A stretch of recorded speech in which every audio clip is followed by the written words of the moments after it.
안녕하세요. 베트남 호치민 참정원 강성교회 문병수 목사입니다.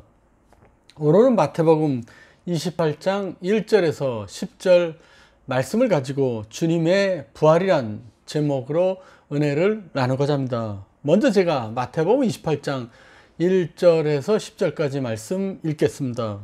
안식일이 다 지나고 안식 후 첫날이 되려는 새벽에 막달라 마리아와 다른 마리아가 무덤을 보려고 갔더니 큰 지진이 나며 주의 천사가 하늘로부터 내려와 돌을 굴려내고 그 위에 앉았는데 그 형상이 번개 같고 그 옷은 눈같이 희건을 지키던 자들이 그를 무서워하여 떨며 죽은 사람과 같이 되었더라. 천사가 여자들에게 말하여 이르되 너희는 무서워하지 말라. 십자가에 못 박히신 예수를 너희가 찾는 줄을 내가 아노라. 그가 여기 계시지 않고 그가 말씀하신 대로 살아나셨느니라. 와서 그가 누우셨던 곳을 보라. 또 빨리 가서 그의 제자들에게 이르되 그가 죽은 자 가운데서 살아나셨고 너희보다 먼저 갈릴리로 가시나니 거기서 너희가 배우리라 하라. 보라, 내가 너희에게 일렀느니라 하거늘. 그 여자들이 무서움과 큰 기쁨으로 빨리 무덤을 떠나 제자들에게 알리려고 다름질할세 예수께서 그들을 만나 이르시되 평안하냐 하시거늘 여자들이 나아가 그 발을 붙잡고 경배하니 이에 예수께서 이르시되 무서워하지 말라. 가서 내 형제들에게 갈릴리로 가라 하라. 거기서 나를 보리라 하시니라. 아멘. 초대교회 로마 원형 경기장에서 많은 그리스도인들이 순교를 당했습니다. 순교당할 때 한 어머니가 아이를 품에 꼭 안고 있었습니다. 그때 사자가 달려오니까 어린아이가 무서워서 울었습니다. 이때 어머니는 아이에게 이렇게 말했습니다. 얘야, 조금만 참아라. 곧 밝아질 것이다. 이 여인은 죽음 뒤에 있는 부활의 아침을 바라보면서 어린아이와 함께 기쁨으로 순교를 하였습니다. 오늘은 부활주일입니다. 예수님이 우리의 죄를 위해서 십자가에서 돌아가시고 3일 만에 부활하신 날입니다. 예수님은 죽음의 권세를 이기시고 부활하셨습니다. 오늘 본문은 여인들이 부활하신 예수님의 무덤에 찾아가서 일어난 일입니다. 함께 살펴보겠습니다. 먼저 1절 말씀 읽겠습니다. 안식일이 다 지나고 안식 후 첫날이 되려는 새벽에 막달라 마리아와 다른 마리아가 무덤을 보려고 갔더니 아멘. 안식 후 첫날은 주일 새벽입니다. 금요일 오후에 예수님께서 돌아가시고 3일째 되는 주일 새벽에 부활하셨습니다. 예수님은 십자가에 돌아가신 후 3일 만에 부활하셨습니다. 안식 후 첫날에 주일 새벽에 여인들이 무덤으로 갔습니다. 예수님이 돌아가시자 남자 제자들은 모두 다 도망가 버렸습니다. 마지막 순간에는 여인들만 남아 있었습니다. 그러나 여인들이 할 수 있는 일이란 예수님의 시신에 향료를 예수님 시신에 향료를 바르는 일이었습니다. 그런데 이 여인들은 예수님을 사랑했던 여인들이었습니다. 예수님이 사역하실 때 따라다니면서 예수님과 제자들을 잘 섬겼습니다. 예수님이 십자가에서 돌아가실 때도 멀리서 지켜보았습니다.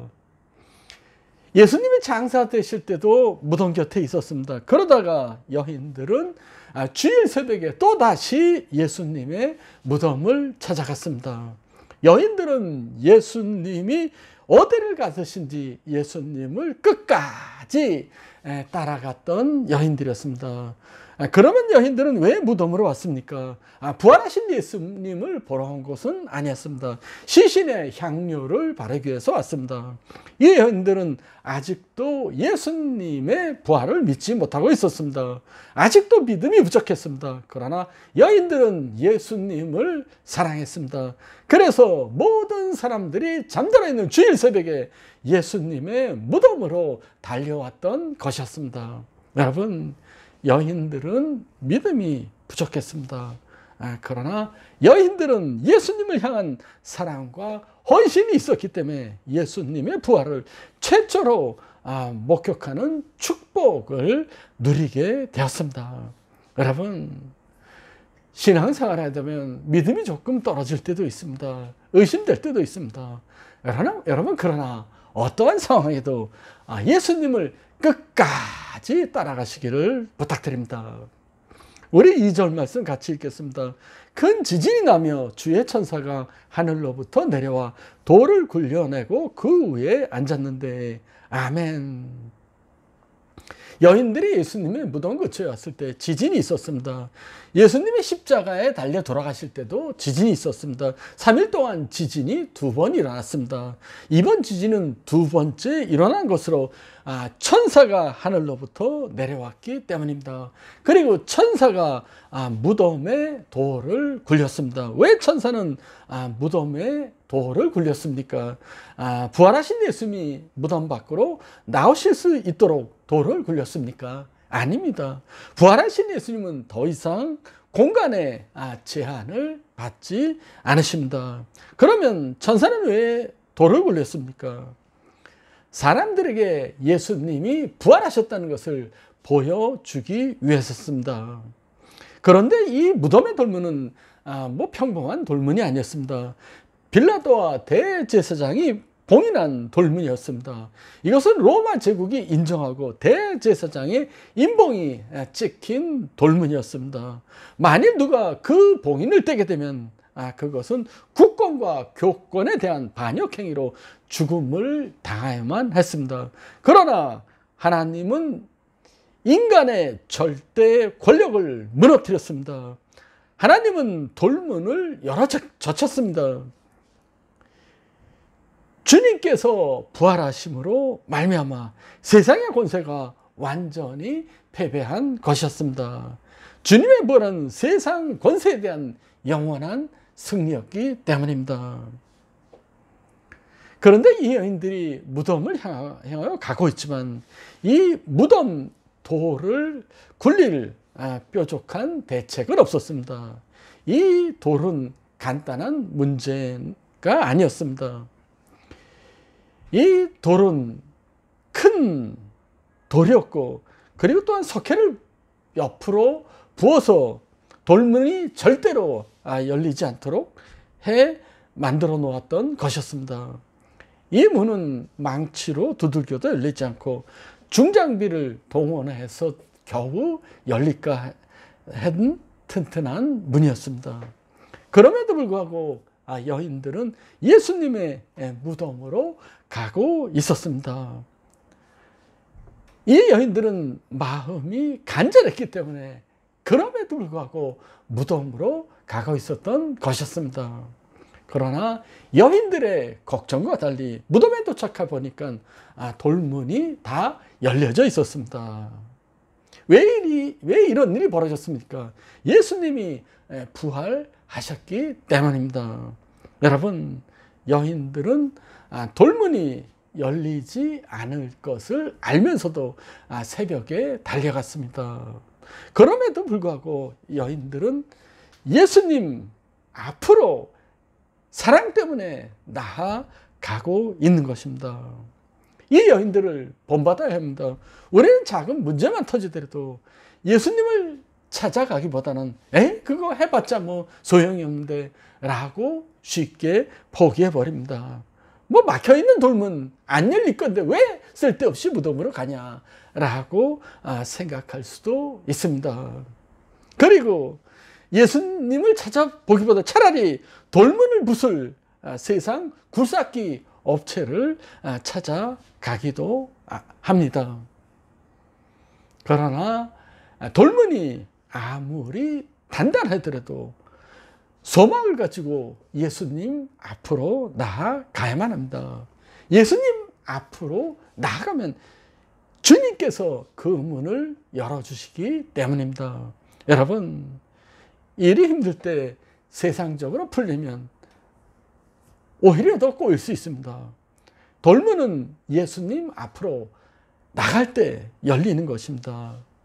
여러분, 해결 방법이 없더라도 일단은 예수님 앞으로 나아가시길 부탁드립니다. 그러면 예수님께서 열어주시기 때문입니다. 여러분들도 아마 가정에 막힌 돌문, 자녀들의 막힌 돌문, 일터에 막힌 돌문들이 있을 것입니다. 뭐 도저히 해결할 방법이 없을 것입니다. 그렇다고 포기하지 마십시오. 예수님 앞으로 달려 나가시기를 부탁드립니다. 그러면 예수님께서 반드시 여러분들의 가정의 돌문, 자녀의 돌문, 일터의 돌문을 반드시 열어주시기 때문입니다. 우리 5절 말씀 읽겠습니다. 천사가 여자들에게 말하여 이르되 너희는 무서워하지 말라. 십자가에 못 박히신 예수를 너희가 찾는 줄을 내가 아노라. 아멘.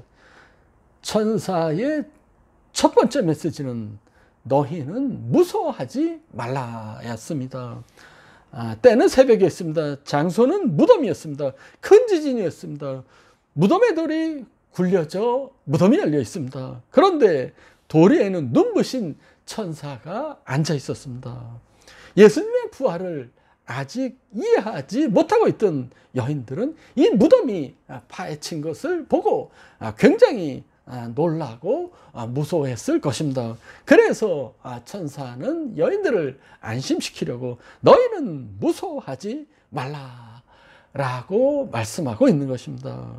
여러분, 많은 사람들이 신앙생활하면서 불안해하고 있습니다. 두려워하고 있습니다.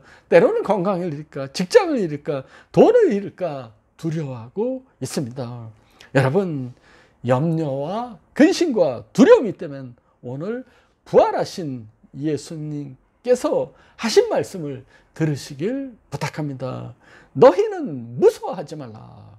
그리고 예수님께서는 이렇게 말씀하십니다. 요한복음 14장 1절 말씀입니다. 너희는 마음에 근심하지 말라. 하나님을 믿으니 또 나를 믿어라.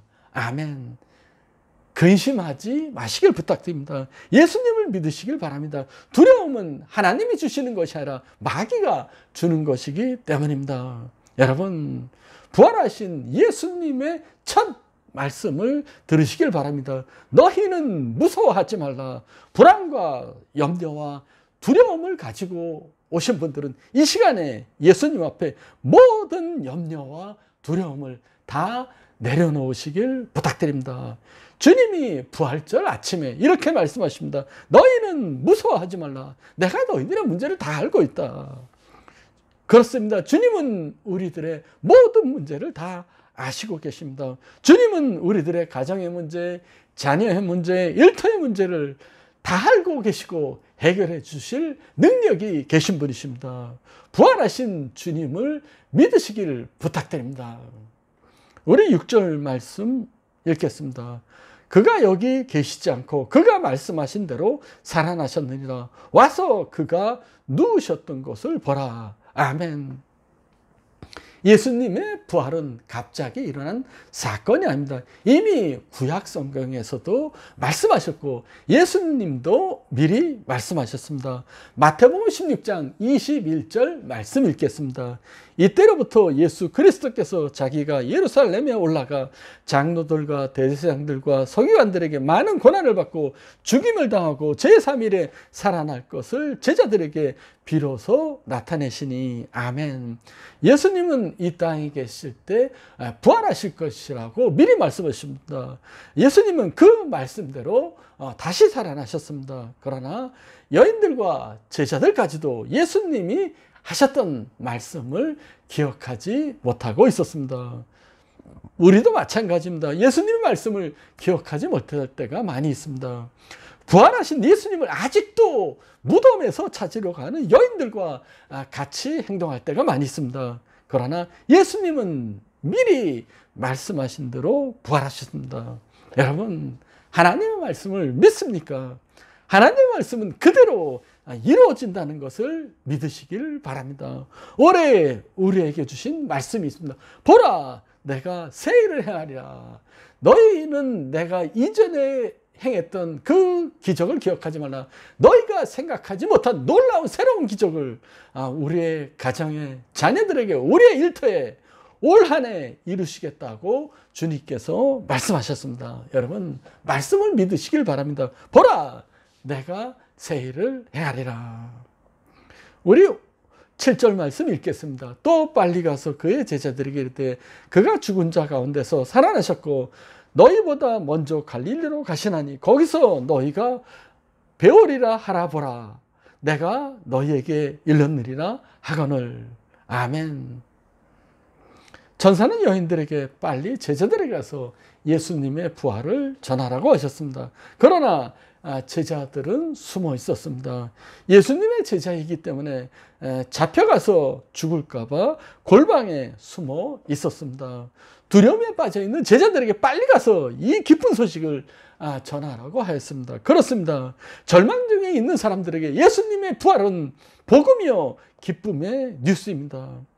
이 D.T. 나이프라는 선교학자는 전도를 이렇게 정의했습니다. 전도는 배고팠던 거지가 양식을 발견한 후에 다른 배고픈 거지들에게 가서 여기에 빵이 있다고 전하는 것이다. 목말라 죽어가던 사람들이 생수를 발견하고 목말라 죽어가는 다른 사람들에게 찾아가서 생수가 있다고 외치는 것이 이것이 전도입니다. 여러분, 예수님의 부활을 체험하셨습니까? 부활의 복음을 이웃에게 전하시길 부탁드립니다. 이게 독일 나치 시대 나치에 저항했던 니멜러 독일 목사님이 계셨습니다. 그분은 군인들에게 잡혀서 감옥에 들어왔습니다. 그리고 감옥에서 그는 말을 잃어버렸습니다. 그는 히틀러 족속들을 절대로 용서하지 못하겠다고 다짐했습니다. 그래서 침묵으로 살아가고 있었습니다. 그러던 어느 날 잠을 자다가 꿈을 꾸게 됩니다. 꿈속에서 히틀러가 예수님 앞에서 심판을 받고 있는 광경을 보게 됩니다. 예수님이 히틀러에게 물었습니다. 너 왜 예수 믿지 않았느냐? 히틀러가 대답하기를 저에게 아무도 복음을 전해주는 사람이 없습니다 라고 대답했습니다. 이때 예수님이 히틀러에게 이런 말을 했습니다. 야, 너 니멜러 목사님을 잡아다가 놓았는데 그가 너에게 복음 전하지 않았느냐? 이 광경을 보고 있던 니멜러 목사님 꿈속에서 놀라면서 깨어났습니다. 그리고 이렇게 생각했습니다. 내가 해야 할 일을 못하고 있구나. 히틀러가 나를 핍박하고 수많은 사람들의 생명을 빼앗아가지만 히틀러도 용서받고 구원받아야 할 한 영혼으로 바라보지 못했구나 라고 생각했습니다. 그리고 나서 그날부터 그는 열심히 전도를 했습니다. 자기를 감시하고 있던 그 나치들에게 열심히 전도를 하였습니다. 그래서 니멜러 목사님을 통해서 많은 나치 간부들이 복음을 받아들이는 놀라운 일이 일어나게 되었습니다. 여러분, 예수님의 부활을 믿는 우리들은 만나는 모든 사람들에게 부활의 기쁜 소식을 전해야만 합니다. 우리의 일터에서, 우리의 이웃에게, 우리의 삶의 현장에서 부활의 소식을 전해야만 합니다. 여인들이 부활의 소식을 듣자마자 빨리 전했던 것처럼 우리도 지금 바로 부활의 소식을 빨리 이웃에게 전해야만 합니다. 우리 다 같이 9절, 10절 말씀 읽겠습니다. 예수께서 그들을 만나 이르시되 평안하냐 하시거늘 여자들이 나아가 그 발을 붙잡고 경배하니 이에 예수께서 이르시되 무서워하지 말라. 가서 내 형제들에게 갈릴리로 가라 하라. 거기서 나를 보리라 하시니라. 아멘. 여인들이 가다가 예수님을 만나게 됩니다. 그래서 예수님은 여인들에게 편안하느냐고 물으시고 무서워하지 말라. 내 형제들에게 갈릴리로 가라 하라. 거기서 나를 보리라 라고 말씀하셨습니다. 예수님께서 여인들을 통해서 제자들에게 갈릴리로 가라고 말씀하셨습니다. 이 갈릴리는 그 갈릴리 호수 서쪽의 산악 지역이었습니다. 이 갈릴리 지역은 못 살고 소외된 지역이었습니다. 이스라엘 지방은 위에 그 갈릴리 호수가 있고 밑에 사해가 있습니다. 그 사해 옆에 예루살렘이 있고 이 이스라엘은 유대 나라는 원래 이 남쪽 지방이 그 예루살렘 중심으로 잘 살고 부유한 동네였습니다. 이 갈릴리 지방은 이 변방 지역으로 그 소외되고 못 살던 지역이었습니다. 그런데 예수님께서는 이 변방의 쓸모없는 땅에서 제자들을 선택하셨고 예수님의 기적을 많이 갈릴리 지방에서 행하셨습니다. 이 소외되고 무시받던 땅 바로 갈릴리였습니다. 그런데 예수님께서는 이 갈릴리 땅에서 복음을 전하셨습니다. 사람들에게 버림당하던 땅이었지만 예수님은 그 갈릴리 땅에서 제자들을 부르시고 사명을 주시고 복음 들고 나가라고 명령하신 곳이었습니다. 예수님 때문에 갈릴리는 복음의 전진 기지가 되었던 것이었습니다. 이곳이 바로 갈릴리입니다. 그런데 예수님 왜 제자들에게 갈릴리로 가라고 말씀하셨습니까? 첫 번째는 처음 신앙으로 돌아가는 것입니다. 첫사랑을 회복하라는 것입니다. 갈릴리는 예수님께서 처음 부르신 장소였습니다. 그 감격의 첫사랑, 처음 신앙을 제자들에게 다시 찾으라고 말씀하셨던 것이었습니다. 그리고 두 번째는 다시 사명을 찾으라는 것입니다. 이 제자들은 갈릴리 지방에서 고기 잡는 어부가 사람 낚는 어부가 되라고 사명을 받으셨습니다. 예수님의 복음 증거하고 하나님을 선포하는 일을 제자들은 이 사명을 갈릴리에서 예수님으로부터 받았습니다. 이 제자들이 사명을 다시 깨닫게 하시려고 갈릴리로 가라고 하신 것이었습니다. 예수님께서 십자가에 돌아가시자 제자들은 사명을 다 잊어버렸습니다. 오히려 제자들은 무서워서 숨어버렸습니다. 그래서 그들에게 다시 사명을 주시려고 갈릴리로 가라고 하신 것입니다. 예수님께서는 갈릴리로 가라는 게 그 첫사랑, 첫 믿음을 회복하고 사명을 회복하라고 갈릴리로 가라고 하신 것입니다. 여러분, 우리도 이런저런 핑계로 바쁜 세상 일정 때문에 일터가 바빠서 또 가정일 때문에 아이들 키우다가 사명을 망각하고 처음 신앙을 잃어버린 채 생활할 때도 있습니다. 여러분, 지금도 예수님은 우리를 갈릴리로 부르고 계십니다. 그래서 예수님은 갈릴리 참정광석교회로 우리를 부르신 것입니다. 왜 하나님께서는 참정광석교회로 우리를 부르셨습니까? 처음 신앙을 다시 회복하라고 부르신 것입니다. 처음 사명을 다시 회복하라고 참정광석교회로 부르신 것입니다. 제자들에게는 갈릴리가 있듯이 우리들에게도 참 좋은 광석교회가 있습니다. 여러분, 참정광석교회에서 처음 믿음, 예수님의 첫사랑과 그 사명을 다시 회복하시기를 주님의 이름으로 축원합니다. 감사합니다.